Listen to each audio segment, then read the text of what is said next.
This is MIP. Get woke. Joining us now, the Reverend Dr. William J. Barber of Moral Mondays, and now the Poor People's Campaign. And as I bring Reverend Barber on, I want him to hear something and react to something. I think I have this queued up as best I can, but take a listen to this if you would, please, everyone. Put directly, that theological question has been, how can white people call themselves Christian but still oppress black folk? This has been one of the most profound contradictions in human history, and it is no accident that Cone has brought it front and center, and I would say answered it in his writings and his life. In fact, I want to argue that James Howell Cone is the greatest theologian the United States has given birth to.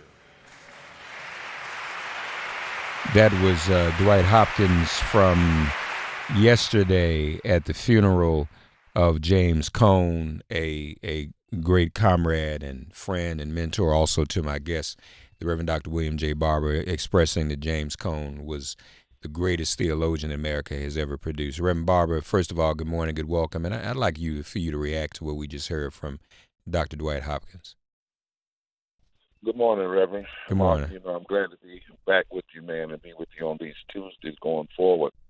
2 years ago, I did a retreat at Union Theological Seminary. I wanted to think about next steps, in the after Moral Monday and those things, and I spent some time.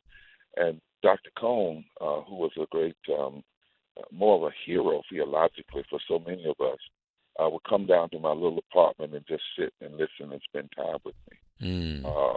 His books, God of the Oppressed, fundamentally shifted theology and took on America's original sin. That's why he would say he's the greatest theologian, because he directly took on the issue of America's original sin, which was the issue of genocide toward red people and the native, and the slavery and genocide of African Americans.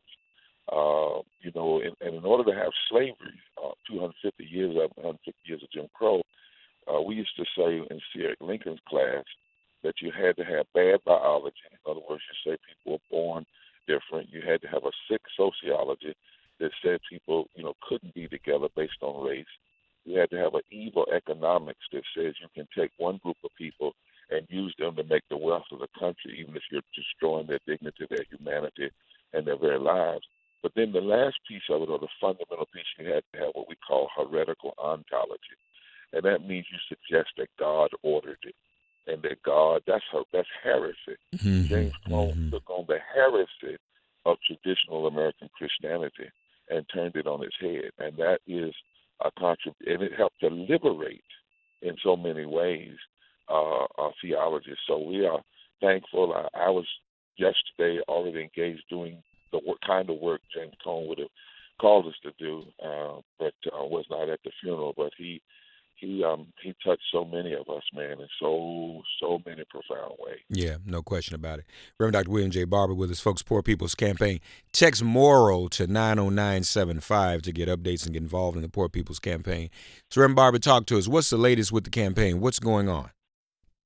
Well, my friend, we are organizing a coalition of the rejected, a coalition of the impacted, along with moral leaders, poor people, and poor and impacted people from every race, color, creed, sexuality, and section of this country.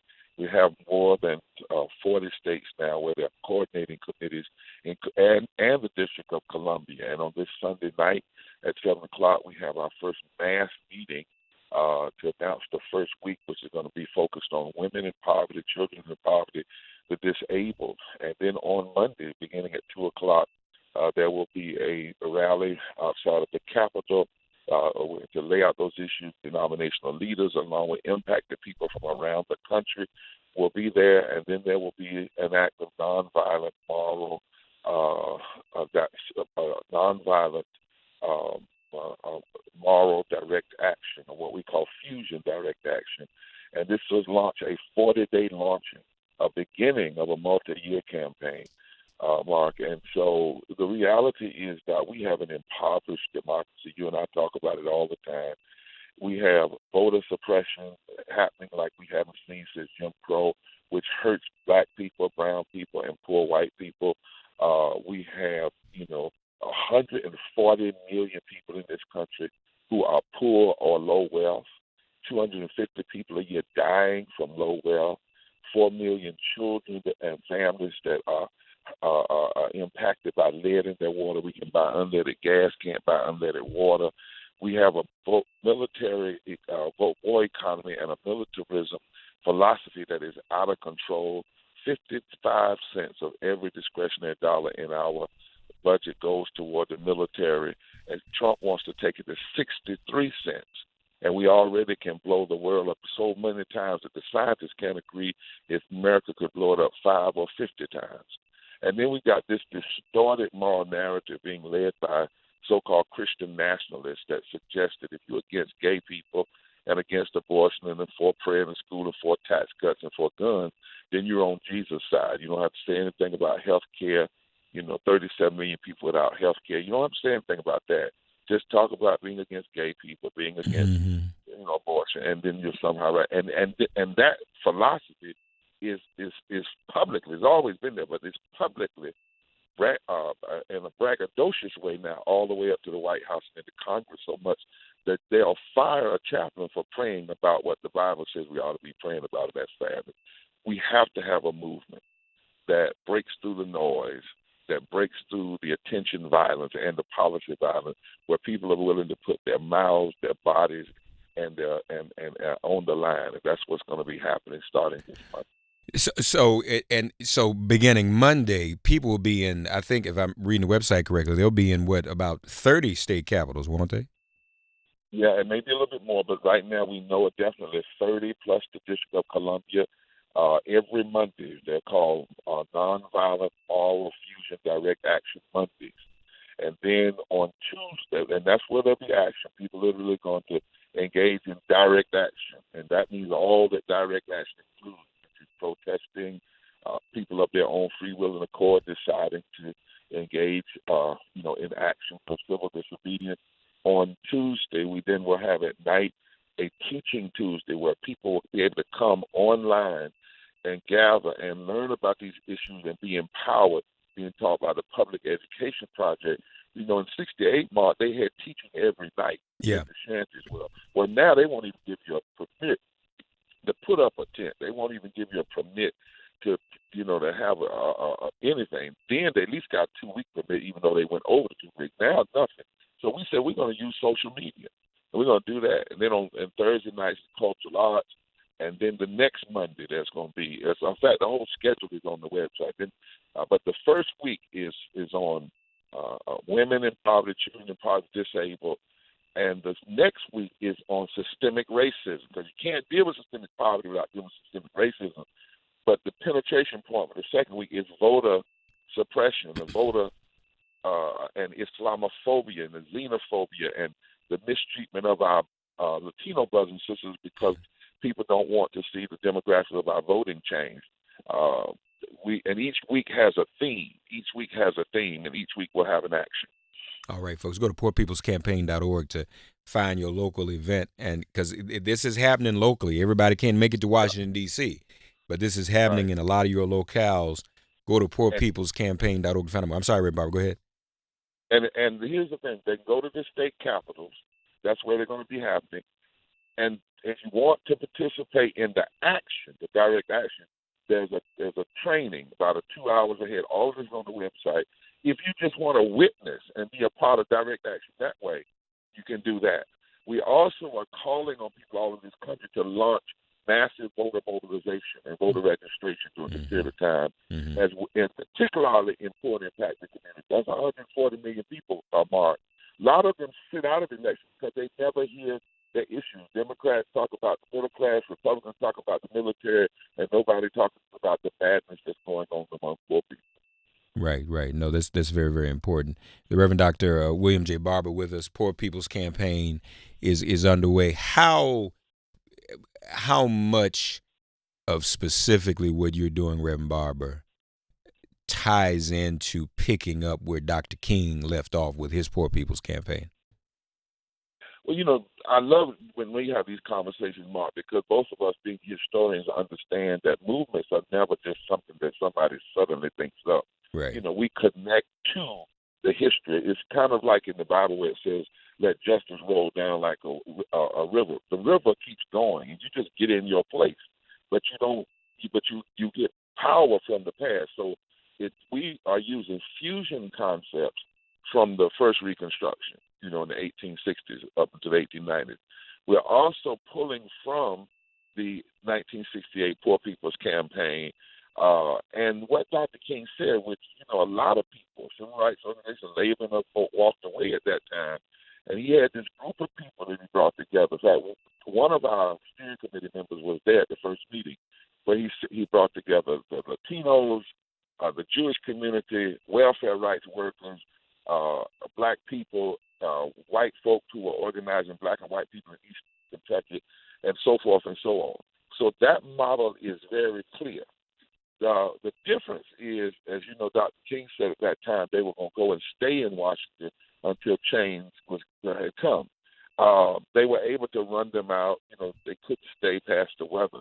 So we're taking the model a little bit differently and say we're going to launch this campaign, have 6 weeks, 40 days of action. We are ending on the 23rd. Not ending. We're having a massive sending forth rally to launch a multi-year campaign. So that's where the shift is some.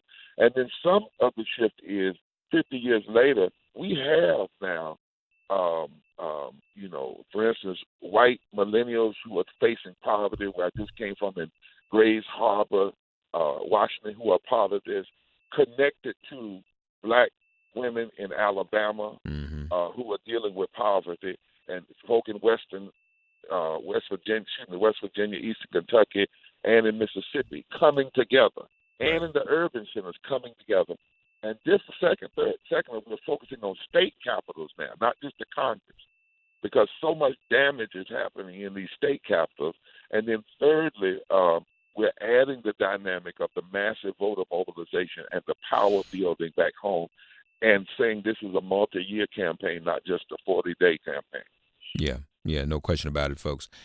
If you want to get involved, text moral to 90975.